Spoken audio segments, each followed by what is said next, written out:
на спеціальних вузлах, не вузлах, там, петлях.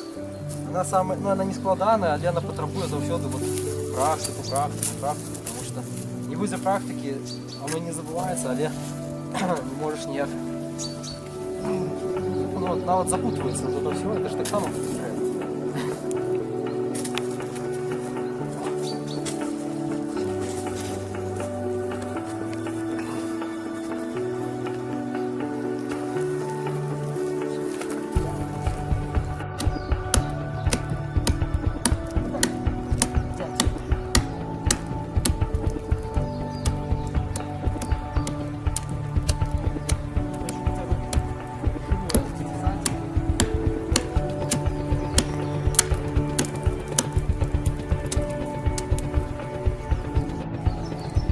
Как больше-меньше меду продавать надо, ну, таких борти это 50-100. Проводити борті. Я зараз покажу.